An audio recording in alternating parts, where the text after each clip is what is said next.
Interested in a discussion about suffering? Can suffering have a positive purpose, meaning, and point? In the years Northern Vibes has been going, I've spoken to large numbers of guests who've been carrying seriously heavy crosses.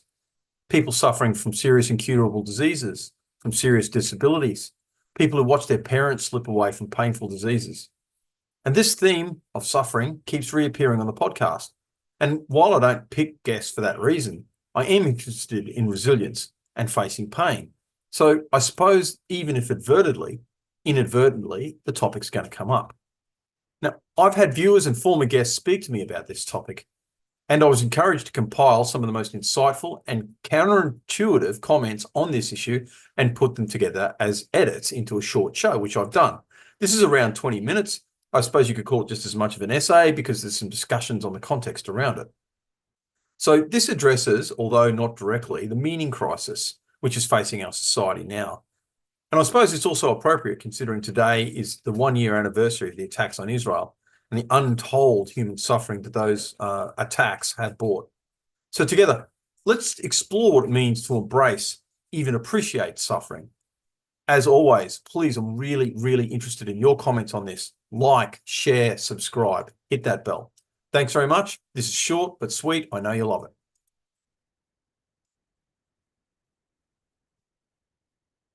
I've had some interesting comments from listeners and guests about the issue of suffering, which, as long-time listeners know, is a theme that comes up regularly in interviews.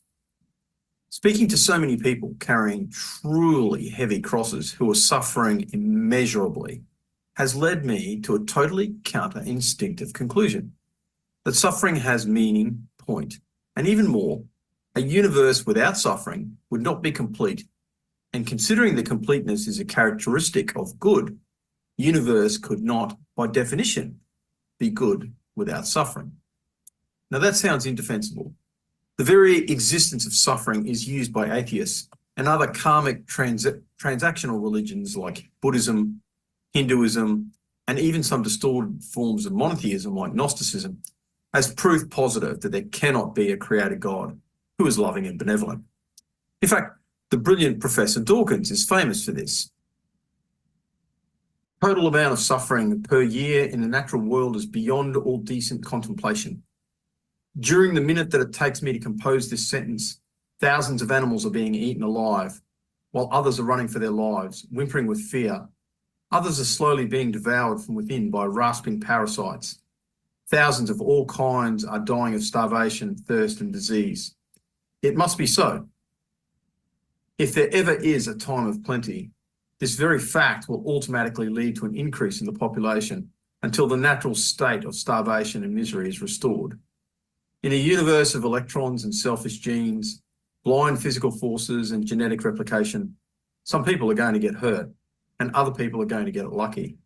And you won't find any rhyme or reason in it, nor any justice.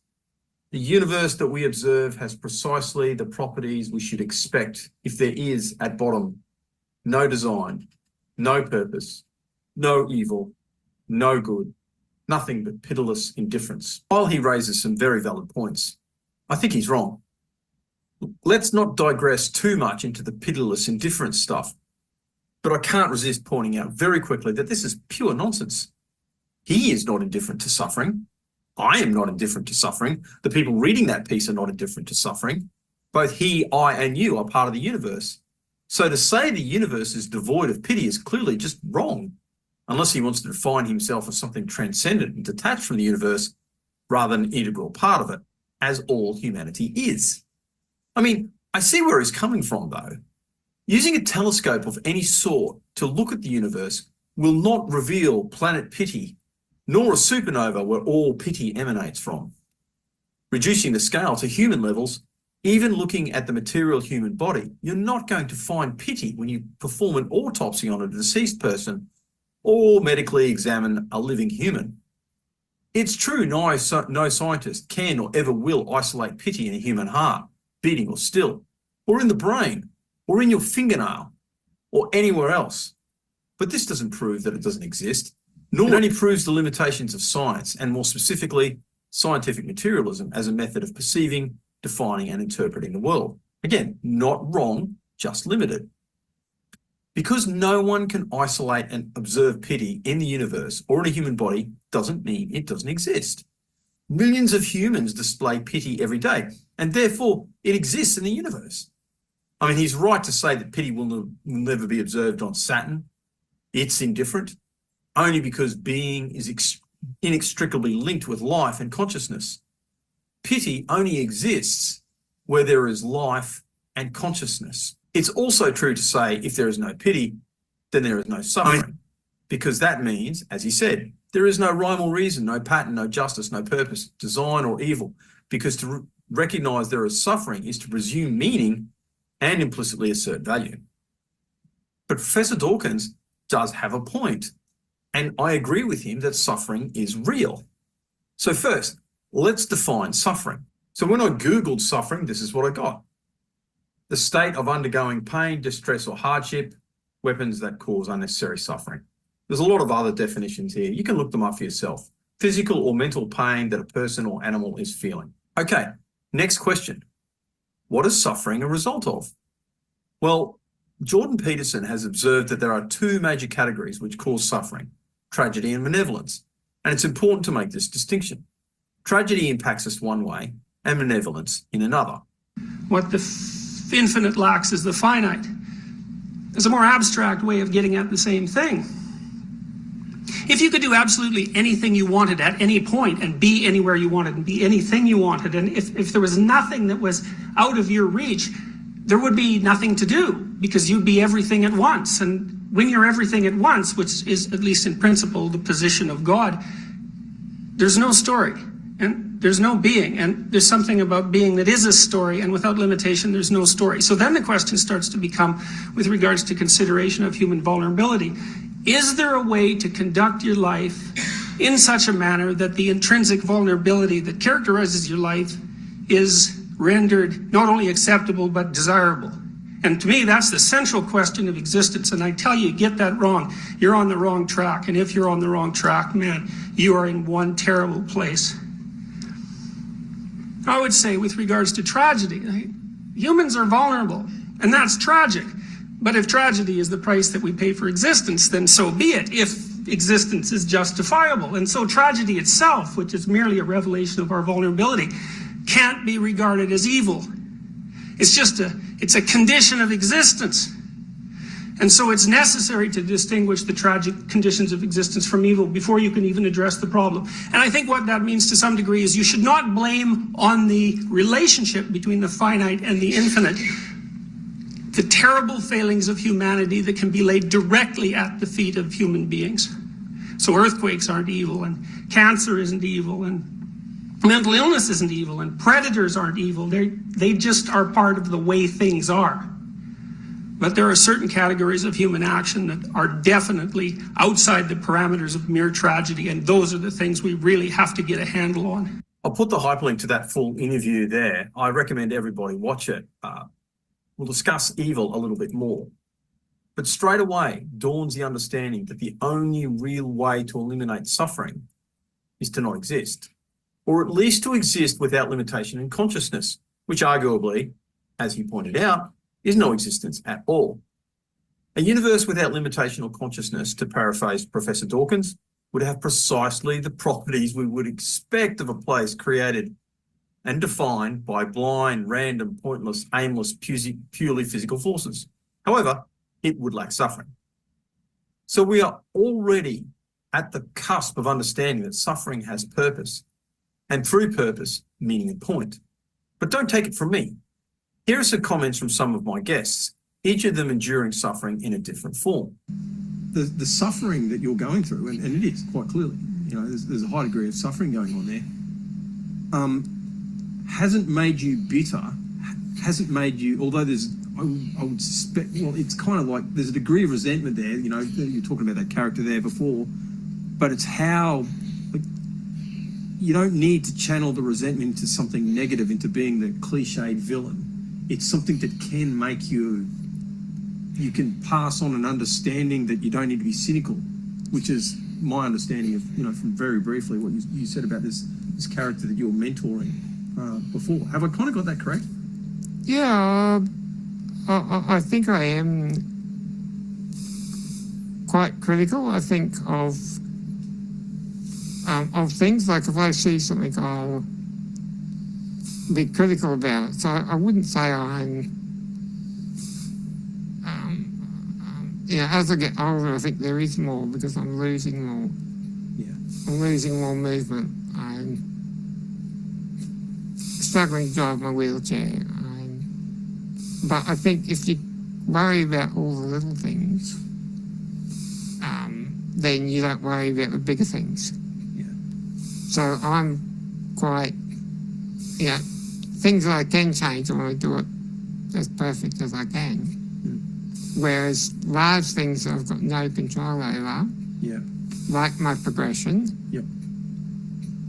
I just don't sweat that stuff. Okay. So it's I find that if I waste my energy worrying about small things, Yeah. then you're worrying about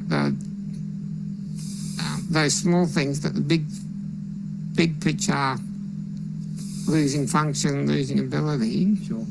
you don't have time to think about. So that's why I want to do lots, because Yeah. Makes sense. an idle mind is no good for anyone, and you get, you feel isolated even if you've got a supportive family, supportive friends. Sure. You can still feel isolated. So it's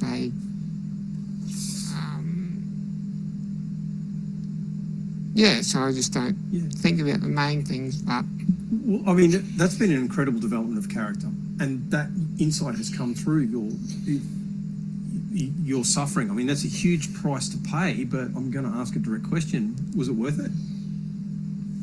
I sort of have those days where I now am more thinking of, you don't go into arts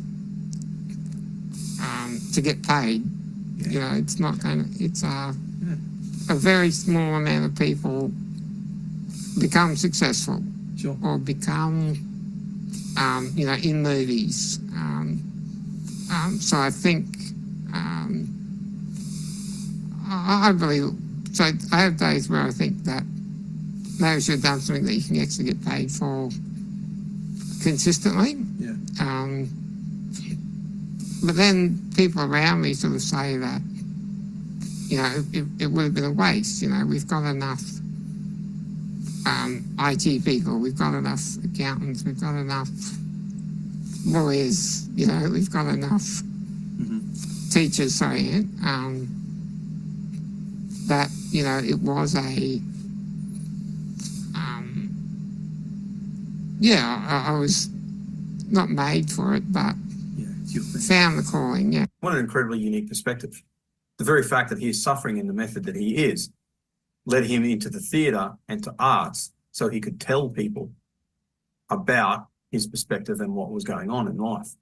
Here is a short extract from an interview I did with Nicola Barker and Kimmy Dorge, who discuss Moyamoya disease. Just to give you some understanding, Kimmy, who suffered from Moyamoya, went through surgery requiring holes to be drilled in her skull. She gives us a first-hand perspective. Sorry, have the insights you've gained from suffering this disease and going through it, is it worth, would you change it? Would you change? No, I wouldn't change it. I would not change one single second for what I've learnt, what I've gained as a person, and how I see the world. Wow. I would not change it one little bit. I'm still blown away anytime I see that interview. And I did the interview. So now here's a short extract from Brad Bevan's interview. Brad Bevan is a very famous triathlete. He looked after both of his parents while they died. Obviously, they were suffering greatly. He was suffering from watching them suffering, and their suffering was compounded by the idea that somehow they were causing him trouble by having to look after him. So it was like this weird circular vortex of suffering. But here's his take on it. My parents, my mum had motor neurons for 7 years, so I looked after her for all that time, and then my dad got leukemia after she left, and I looked after him for a while. And I think that's important. And my dad always said, you know, I never want you to look after me like you did your mum. But I thought that was important to be able to, you know, be there for them and give back. And I think that's important that you, especially when your parents, something happens to them, the perspective of life is huge, and you've got to have the right perspective, put your energy in the right place. And, you know, even though that was tough going through, it was some of the I guess, most quality years that I've ever spent with my parents. Like, you know, I was in Cairns Base with my dad, sleeping by his side for a month, trying to look after him and stuff. And we were able to tell stories of when he was a kid, you know, relive some of my racing and stuff. And he wasn't the most, giving emotionally as a cane farmer. You know, he didn't show a lot of emotion, but, you know, that time that we had together, you know, he told me all these stories, and I thought, you know, I'd never replace that. And that was the upside of having like a terminal disease, that you had time to think about these things. We planned his funeral together. We worked out what music he wanted, who he wanted. And same with my mum, you know, she lost the ability to talk and do a lot of things that I was able to do for her. Anyway, long story is that, you know, you got to have perspective in life and not sweat the small stuff. I think we get caught up in our own stuff and all about making, you know, the $1 million and having the big house and all the rest of it. But at the end of the day, you're only here once. So. Don't get me wrong, I'm sure I don't need to say this. I'm not suggesting that people should go out there, seek suffering, or start whipping themselves. If at all possible, suffering is, of course, to be avoided. And our duty as human beings is to relieve as much suffering as we can. But as counterinstinctive as it sounds, suffering quite often has meaning and point, and therefore has an important positive role to play, and needs, therefore, to be an integral part of a good and just universe. All of my guests articulate that they have become better people for having faced and endured suffering. They went through trauma and suffering and came out as better people, closer to their best, their most authentic selves. Now, I'm not just talking about suffering as a point of reference, a benchmark, even though I totally acknowledge that, of course, like in a moral universe, there needs to be a point of reference. Happiness and fulfillment, the opposites of suffering, cannot exist without suffering, because without opposites, there is no way of comparison. There is no way of knowing and therefore experiencing happiness and fulfillment. The human condition could not be complete without suffering, because without suffering, there could be no joy. But there are points other than to just tease out, test, and demonstrate true character. Cardinal Ratzinger had this to say about suffering prior to him becoming Pope Benedict. We also understand that suffering is the process through which we mature. Anyone who has inwardly accepted suffering becomes more mature and more understanding of others, becomes more human. Anyone who has consistently avoided suffering does not understand other people. He becomes hard and selfish. Love itself is a passion, something we endure. Those in love experience first a happiness, a general feeling of happiness. Yet on the other hand, I am taken out of my comfortable tranquility, and I have to let myself be reshaped, which involves pain and suffering. If we say that suffering is the inner side of love, then we also understand that it is important to learn how to suffer and why, conversely. The excessive avoidance of suffering renders someone unfit to cope with life. He would be left with an existential emptiness, which could then only be combined with bitterness, with rejection, and no longer with any inner acceptance or progress towards spiritual maturity. But I would argue it gets even weirder and deeper and goes back to the nature of reality itself. I'm going to come out and make a truth claim here. Suffering has yet another function. That is, of introducing reasonable doubt. Professor Dawkins is no fool, and he echoes an idea that is seen in other faiths and philosophies. Let's take Buddhism, which uses the idea of the reality of suffering as proof positive there cannot be a loving creator God. The idea of escape from suffering is in fact central to Buddhism. Buddhists cannot see why suffering exists. To them, suffering has no point, therefore it has no redeeming characteristics. In his book, The Good Heart, The Dalai Lama uses the existence of suffering as proof positive there can be no loving creator God. He argues that no loving creator God would tolerate the existence of suffering, let alone create a world that allows suffering to exist. In his mind, it therefore follows that there cannot be a loving creator God. This is because the Dalai Lama and the other Buddhists cannot see that suffering has a point, and even if it did not, it's a necessary prerequisite for free will. Let's invert the Dalai Lama's notion. He uses suffering as a way of raising reasonable doubt in the existence of a loving creator God. And this is an effective, even reasonable argument, and Dawkins reflects it. However, for there to truly be free will, there must be reasonable doubt in the existence of God.